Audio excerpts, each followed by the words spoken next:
Bienvenue à vous qui prenez le cours de cette vidéo.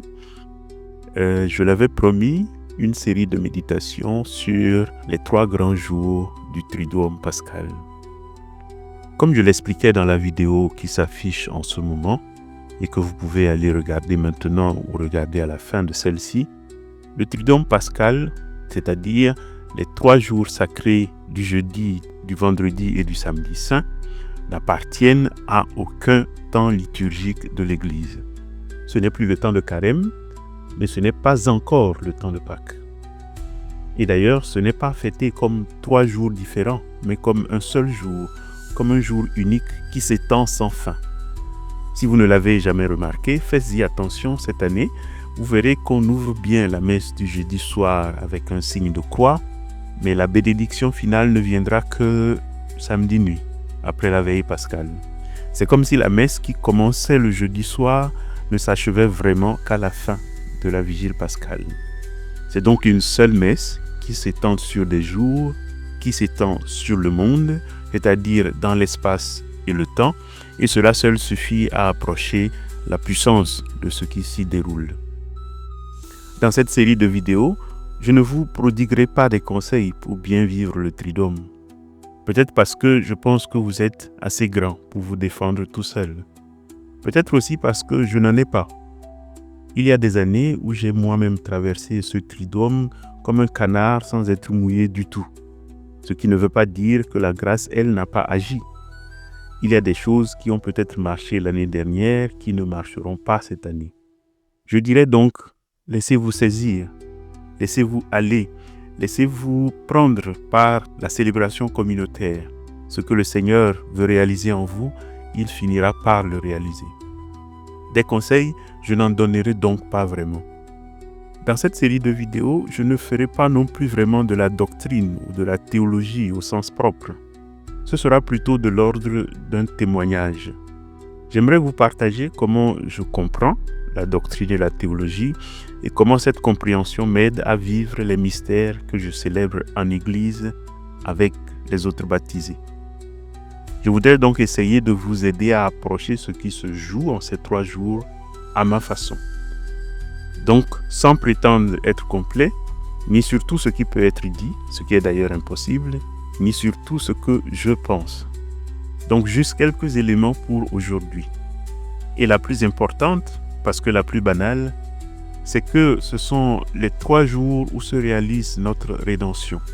Les 3 jours de la passion, de la mort et de la résurrection de Jésus.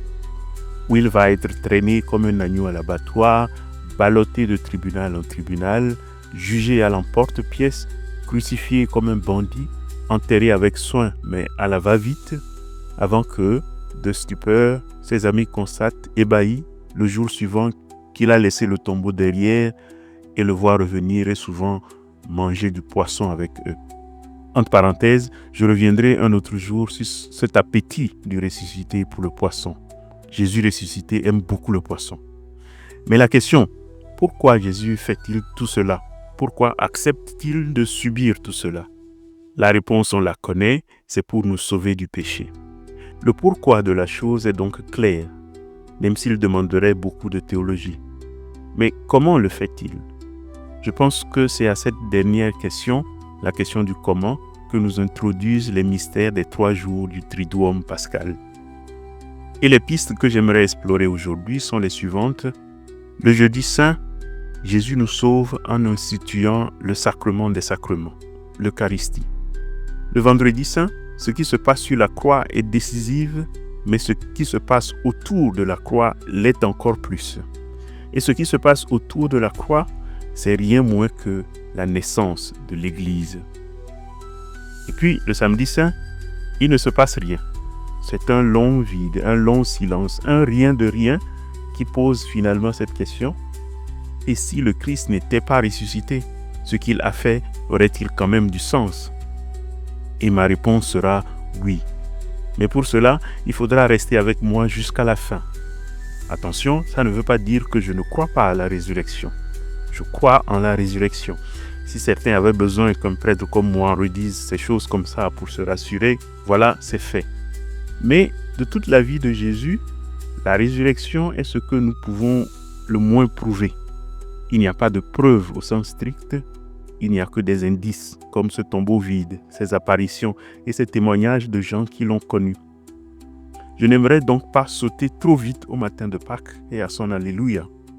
J'aimerais demeurer auprès de celui qui, chrétien ou non, hésite, doute, pose des questions et exercer ce que les spécialistes appellent une théologie négative, qui affirmerait haut et fort, oui, si le Christ n'était pas ressuscité, il nous aurait déjà largement sauvés.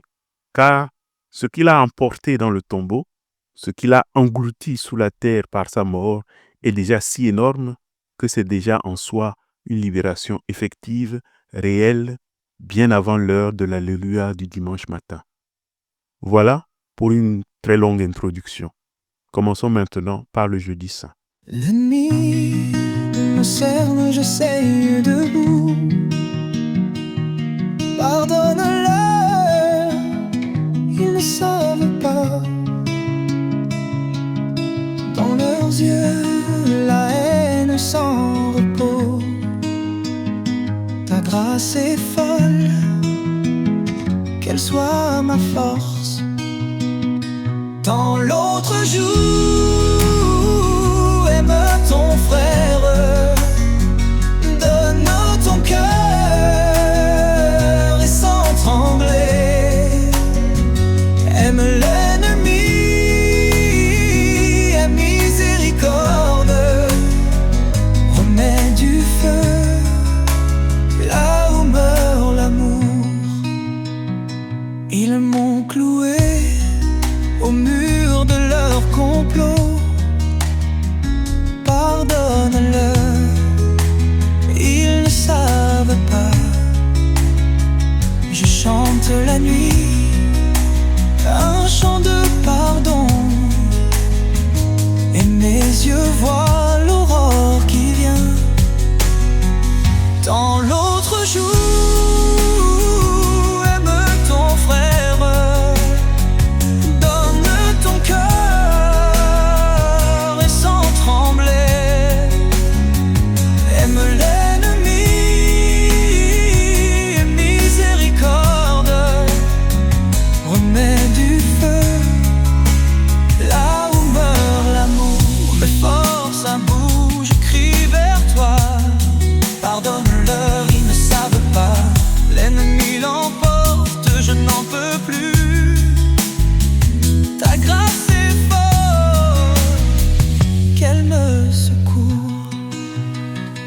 dans l'autre jour,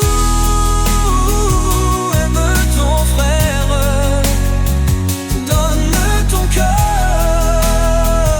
et sans trembler. Aime l'ennemi,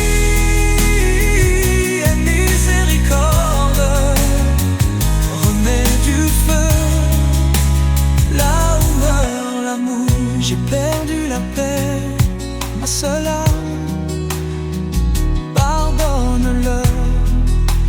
Ils ne savent pas, mes mains sont creuses, vidées d'espoir. Ta grâce est folle, fais jaillir la vie. Dans l'autre jour,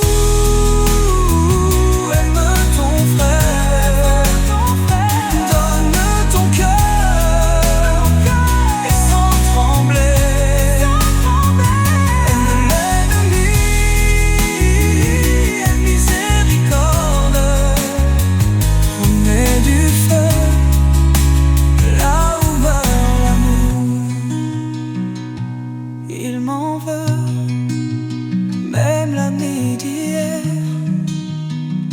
Pardonne-leur, ils ne savent pas.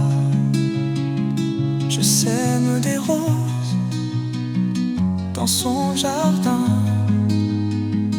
Ta grâce folle ouvrira mon tombeau.